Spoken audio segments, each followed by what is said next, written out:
Hello everyone, ಎಲ್ಲರೂ ಹೇಗಿದ್ದೀರಾ?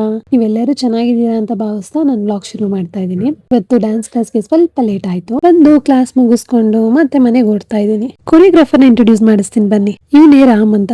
ಸುಮಾರು ಒಂದು 7 ವರ್ಷದಿಂದ ಇಬ್ರು ಒಟ್ಟಿಗೆ ಕಲಿತಾ ಇದ್ವಿ ಇದೇ ಡ್ಯಾನ್ಸ್ ಕ್ಲಾಸ್ ಅಲ್ಲಿ. ಇವಾಗ ಇವ್ನು ನಮ್ಗೆ ಹೇಳ್ಕೊಡ್ತಿದ್ದಾನೆ. ಮನೆಗೆ ಬಂದು ನಾನು ಸ್ವಲ್ಪ ರೆಸ್ಟ್ ಮಾಡಿ ಆಫೀಸ್ಗೆ ರೆಡಿ ಆದೆ. ತಿಂಡಿಗೆ ಅಮ್ಮ ಚಪಾತಿ ಮತ್ತೆ ಬೀಟ್ರೂಟ್ ಮಾಡಿದ್ರು. ತಿಂಡಿ ತಿಂದು ಅದನ್ನೇ ಲಂಚ್ ಬಾಕ್ಸ್ಗೂ ತಗೊಂಡು ಆಫೀಸ್ಗೆ ಹೋದೆ. ಆಕ್ಚುಲಿ ಇವತ್ತು ಆಫೀಸ್ಗೆ ಲೇಟ್. ಡೆಸ್ಕ್ಗೆ ಹೋಗಿ ಕೆಲಸ ಮಾಡ್ತಾ ಟೈಮ್ ಹೋಗಿದ್ದೆ ಗೊತ್ತಾಗಿಲ್ಲ. 2 ಗಂಟೆ ಆಗಿತ್ತು. ಊಟ ಮಾಡೋಣ ಅಂತ ಲಂಚ್ ಬ್ರೇಕ್ಗೆ ಬಂದೆ. ಲಂಚ್ ಮುಗಿಸಿ ಉಳ್ದಿದ್ ಕೆಲಸ ಮುಗಿಸ್ಕೊಂಡು ಮತ್ತೆ ಸ್ನಾಕ್ಸ್ ಬ್ರೇಕ್ಗೆ ಅಂತ ಬಂದ್ವಿ. ಸ್ನಾಕ್ಸ್ಗೆ ಇವತ್ತು ನಮ್ಗೆ ಫ್ರೂಟ್ ಸಲಾಡ್ ಇತ್ತು. ಫ್ರೆಂಡ್ಸ್ ಜೊತೆ ಮಾತಾಡ್ತಾ ಸ್ನಾಕ್ಸ್ ಬ್ರೇಕ್ ಮುಗಿಸ್ಕೊಂಡು ಮತ್ತೆ ಡೆಸ್ಕ್ಗೆ ಹೋಗೋಣ ಅನ್ನೋಷ್ಟರಲ್ಲಿ ನನ್ನ ಫ್ರೆಂಡ್ಸ್ ಹೊರಗಡೆ ಹೋಗ್ಬಿಟ್ಟು ಏನಾದ್ರು ತಿನ್ಕೊಬರೋಣ ಅಂತ ಹೇಳಿದ್ರು. ನಾವೆಲ್ಲ ಆಚೆ ಹೋದ್ವಿ. ಇಲ್ಲಿ ಬಂದು ನಮಗೆ ಬೇಕಾಗಿದ್ದ ಸ್ನಾಕ್ಸ್ ಎಲ್ಲ ಆರ್ಡರ್ ಮಾಡಿ ತಿಂದು ಸ್ವಲ್ಪ ಹೊತ್ತು ಅಲ್ಲೇ ಮಾತಾಡ್ತಾ ಇದ್ವಿ. ಅಷ್ಟರಲ್ಲಿ ಉಳ್ದಿದ್ದ ಐಟಮ್ ಎಲ್ಲ ಬಂತು. ತಿಂದು ಮುಗಿಸಿ ಮತ್ತೆ ನಾವು ಆಫೀಸ್ ಕಡೆ ಹೋದ್ವಿ.